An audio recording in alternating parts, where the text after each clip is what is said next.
আসসালামু আলাইকুম ওয়া রাহমাতুল্লাহি ওয়া বারাকাতুহু। আমন্ত্রণ সবাইকে বাংলা ভিশনের পর্দায়। দেখছেন রমাদান উপলক্ষে গুরুত্বপূর্ণ আয়োজন উত্তরা ব্যাংক পিএলসি ইসলামী ব্যবসা বাণিজ্য পাওয়ার্ড বাই ভিএসএল। আজকে আমরা আলোচনা করব ইসলামে হালাল ব্যবসার গুরুত্ব। বিষয়টা নিয়ে কথা শুনবো তরুণ আলেম ইসলামী অর্থনীতিবিদ মাওলানা আম্মার বিন নূরের কাছ থেকে। আসসালামু আলাইকুম। ওয়া আলাইকুম আসসালাম ওয়া রাহমাতুল্লাহি ওয়া বারাকাতুহু। আপনারা কেমন আছেন? আলহামদুলিল্লাহ। ইসলামে হালাল ব্যবসার গুরুত্ব কতটা এবং কেন একটু যদি বলেন। নাহমাদুহু ওয়া নুসাল্লি আলা রাসূলিহিল কারীম, আম্মা বাদ। ইসলামে হালাল হারাম বিষয়টি অনেক গুরুত্বপূর্ণ। আমরা নামাজকে গুরুত্বপূর্ণ মনে করি, ৫ ওয়াক্ত নামাজ অবশ্যই পড়ি, রোজাকে গুরুত্বপূর্ণ মনে করি, কিন্তু আমাদের সমাজে অধিকাংশ মানুষ হালাল হারাম বিষয়টাকে সেভাবে দেখে না। অথচ ইসলামে নামাজ যেমন ফরজ, হালালের উপর চলাও কিন্তু ফরজ। ইসলামে যাকাত দেওয়া যেমন ফরজ একটা মানুষের উপর, হালাল ইনকাম এটাও ফরজ, এবং হারাম থেকে বেঁচে থাকা এটা একটা ফরজ বিধান। কিন্তু আমাদের সমাজে এই বিষয়টা প্রতিষ্ঠিত হয়ে গেছে যে নামাজ কালাম পড়লেই হবে। এজন্য এর ফলাফল কি হয়, এটা মানুষ সারা জীবন সে নামাজ পড়ে, দাড়ি রাখে, রোজাও রাখে, কিন্তু সারা জীবন সে হারামের সাথে সম্পৃক্ত থাকে। সারা জীবন সে সুদের সাথে সম্পৃক্ত, ঘুষের সাথে সম্পৃক্ত, মানুষের সম্পদ দখল করা, আরও বিভিন্ন বিষয়ে হারামের সাথে সম্পৃক্ত থাকে। তো ইসলাম মূলত এমন না। একজন মানুষ পূর্ণাঙ্গ মুমিন তখন হবে যখন নামাজ কালামের পাশাপাশি সে ইসলামের যে মুআমালাত এবং লেনদেন বিষয়টা সেটাকেও তার জীবনে প্রয়োগ করবে। একজন মানুষ যখন নামাজ কালামের পাশাপাশি মুআমালাত, মুআশারাত, আখলাক সবগুলো বিষয়কে তার ভিতরে প্রয়োগ করবে, তখনই সে একজন পরিপূর্ণ মুসলমান হবে। নামাজ আছে কিন্তু হালাল হারামের যাচাই বাছাই নেই, পরিপূর্ণ মুসলমান হবে না। নামাজ আছে, তার আখলাক ভালো না, তার আচার আচরণ ভালো না, সে পরিপূর্ণ মুসলমান হবে না। পরিপূর্ণ মুসলমান হতে হলে ইসলামকে, ইসলামের সবগুলো বিষয় নিয়ে নিজের ভিতরে ধারণ করতে হবে। এজন্য ইসলামে হালাল হারাম বিষয়টি অনেক গুরুত্বপূর্ণ। আল্লাহ তাআলা কোরআনের অনেক আয়াতে হালাল খাবার খাওয়ার জন্য বলেছেন। আল্লাহ বলেছেন, কুলু মিন তাইয়্যিবাতি মা রাযাকনাকুম, তোমরা হালাল খাবার খাবে, কখনো হারাম খাবার খাবে না। রাসূলুল্লাহ সাল্লাল্লাহু আলাইহি ওয়াসাল্লাম অনেক হাদিসে হালাল বিষয়ে কথা বলেছেন, হারাম নিয়ে কথা বলেছেন। এ থেকে বোঝা যায় ইসলামে হালাল হারাম বিষয়টা অনেক গুরুত্বপূর্ণ। রাসূল হাদিসে বলেছেন যে তলাবুল হালালি ওয়াজিবুন আলা কুল্লি মুসলিম, প্রত্যেক মুসলমানের উপর হালাল ইনকাম করা, ব্যবসায় আমার ইনকামটা হালাল হচ্ছে কিনা, আমার ইনকামে কোনো হারামের অনুপ্রবেশ আছে কিনা, কোনোভাবে কোনো হারাম আছে কিনা, এটা খেয়াল করে চলা প্রত্যেক মুসলমানের উপর আবশ্যকীয় বিধান এটা। এছাড়াও যদি আমরা অন্যভাবে বিষয়টা দেখি, আমাদের আমল কবুল হওয়ার জন্যে হালাল খাবার গ্রহণ করা আবশ্যক। হাদিসে আছে, আবু হুরায়রা রাদিয়াল্লাহু তাআলা আনহু থেকে বর্ণিত হাদিসে উনি বলেছেন, ইন্নাল্লাহ তাইয়্যিবুন লা ইয়াকবালু ইল্লা তাইয়্যিবান, যে আল্লাহ উনি পবিত্র, আল্লাহ পাক পবিত্র, এজন্য উনি পবিত্র, হালাল ছাড়া কারো থেকে কোনো আমল কবুল করেন না। এর মানে কি? এর মানে হচ্ছে কেউ যদি হারাম খাবার খায়, হালাল হারামে কোনো ভেদাভেদ না করে তারা অনেক আমল করলেও আমল গ্রহণযোগ্য হবে না, রাসূল হাদিসে বলেছেন। এবং রমজানুল মোবারক এটা দোয়া কবুলের মাস, কিন্তু একজন মানুষ যদি হারাম ভক্ষণ করে, অনেক দোয়া করেও কোনো লাভ হবে না। আমরা একটা প্রসিদ্ধ একটা হাদিস জানি, এক আরবি গ্রাম্য লোক রাসূলের কাছে আসছে, অনেক দূর থেকে আসছে, তার পুরো শরীর ঘাম, তার শরীর বোঝাই যাচ্ছে অনেক দূর থেকে আসছে। তো এসে দোয়া করতেছে, অনেক দোয়া করতেছে। সাহাবায়ে কেরাম ভাবছেন হয়তো রসুল বলবেন যে তার দোয়া কবুল হচ্ছে ইত্যাদি, কিন্তু রসুল বললেন না, মাতআমুহু হারাম, মাশরাবুহু হারাম, মালবাসুহু হারাম, তার খাবার হারাম, তার পানীয় হারাম, তার পোশাকটা পর্যন্ত হারাম টাকায় কেনা।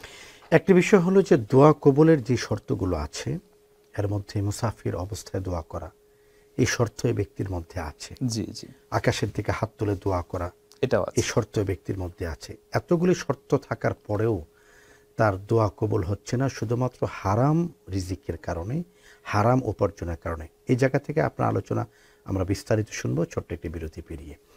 দর্শক দেখছেন বাংলা ভিশনের রমজান আয়োজন উত্তরা ব্যাংক পিএলসি ইসলামে ব্যবসা বাণিজ্য পাওয়ার্ড বাই ভিএসএল। আলোচনার বাকি অংশ ছোট্ট একটি বিরতির পর সাথেই থাকুন। দর্শক বিরতির পরে আবার আমন্ত্রণ, দেখছেন বাংলা ভিশনের রমাদান আয়োজন উত্তরা ব্যাংক পিএলসি ইসলামে ব্যবসা বাণিজ্য পাওয়ার্ড বাই ভিএসএল। মাওলানা আম্মার বিন নূর, চমৎকার বলছিলেন আপনি। যে আমরা বলছিলাম হচ্ছে যে এক লোক রসুলের কাছে আসছে, অনেক দোয়া করতেছে, সে মুসাফির, তারপরেও রসুল বলছেন যে তার খাবার হারাম, তার সব কিছু হারাম। তারপর রসুল বলছেন ফাআন্না ইউস্তাজাব, এত কিছু হারাম হওয়ার পরে মুসাফির হলেও তার দোয়া কবুল হবে না, কিভাবে হবে? সে তো হারাম খাবার খায়। এটা থেকে আমরা বুঝতে পারলাম রমাদানুল মুবারকে যদি আমার খাবারটা হারাম হয়, আমার বিজনেসটা যদি হারাম হয়, আমি যদি তাহাজ্জুদের সময়ে দোয়া করি, সেই দোয়াটা কবুল হবে না আসলে। এজন্য আমাদের উচিত হলো আমাদের বিজনেস, আমার ইনকাম, আমার রিজিক যাতে সম্পূর্ণ হালাল হয়, আমার রিজিকে যাতে হারামের কোনো অনুপ্রবেশ না ঘটে, আমার খেয়াল রাখতে হবে।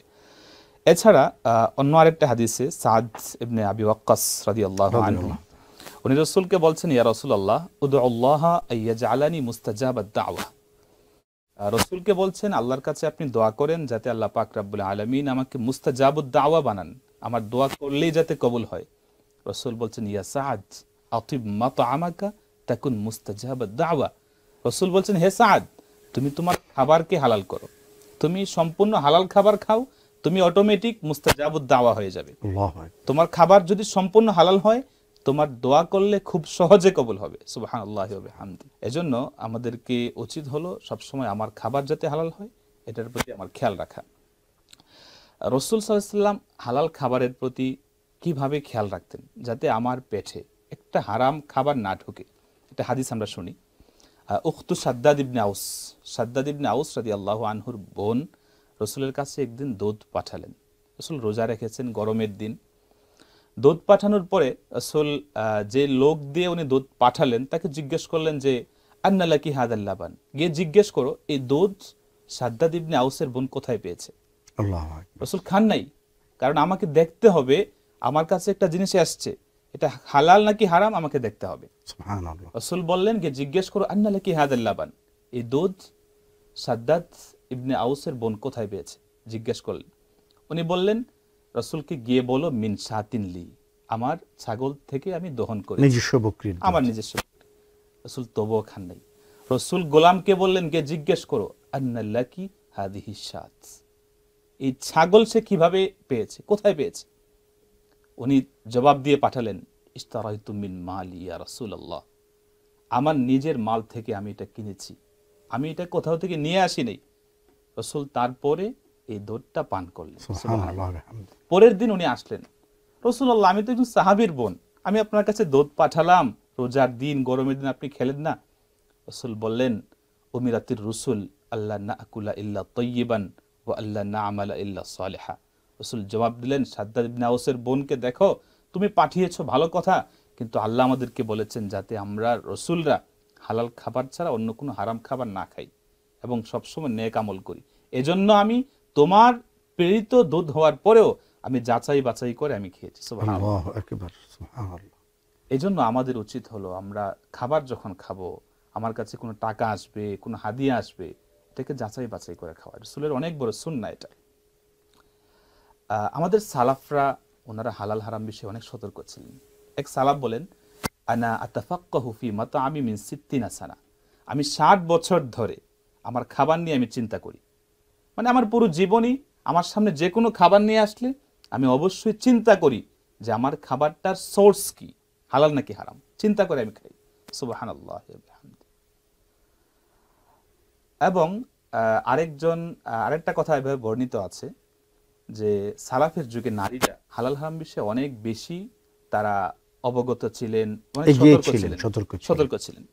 তো আমাদের যুগের নারীদের উচিত হলো স্বামীদেরকে, ছেলেদেরকে হালাল হারাম বিষয়ে বেশি বেশি উদ্বুদ্ধ করা।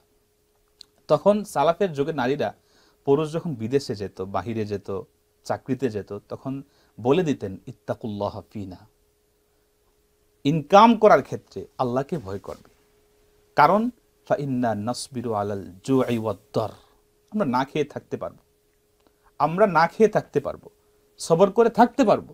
ওয়ালাকিন্না লা নাসবিরু আলান নার, কিন্তু তুমি যে ইনকাম হারাম করবে, হারাম ইনকাম করবে, হারাম খেয়ে আগুনে গিয়ে আমরা সহ্য করতে পারবো না।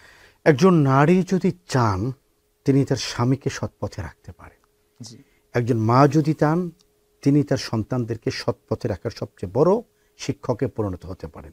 আপনার আলোচনায় দর্শকরা মুগ্ধ হয়েছেন, আমরা মুগ্ধ হয়েছি। আল্লাহ তাআলা আপনার এলেমের মধ্যে বারাকা দান করুন। প্রিয় দর্শক, আজকের তরুণ আলোচক মাওলানা আম্মানা বিন নূর যে চমৎকারভাবে হালাল রিজিকের, হালাল জীবনের গুরুত্ব আমাদের সামনে তুলে ধরলেন, তার প্রতিটি কথা, প্রতিটি বাক্য, তার উপস্থাপিত প্রতিটি হাদিস এবং সালাফদের জীবনের বিভিন্ন ঘটনা আমাদের হৃদয়কে সিক্ত করেছে, স্পর্শ করেছে। রব্বুল আলামিন জীবনের শেষ দিন পর্যন্ত হালাল পথে অবিচল থাকার তৌফিক আমাকে, আপনাকে এবং আমাদের সবাইকে দান করুন। সেই কামনায় বিদায় নিচ্ছে আজকের অনুষ্ঠান থেকে। এতক্ষণ পর্যন্ত আপনারা দেখলেন বাংলা ভিশনের রমাদান আয়োজন, উত্তরা ব্যাংক পিএলসি ইসলামে ব্যবসা বাণিজ্য, পাওয়ার্ড বাই VSL। দেখা হবে আগামীকাল ইনশাআল্লাহ তাআলা। আসসালামু আলাইকুম ওয়া রাহমাতুল্লাহি ওয়া বারাকাতুহু।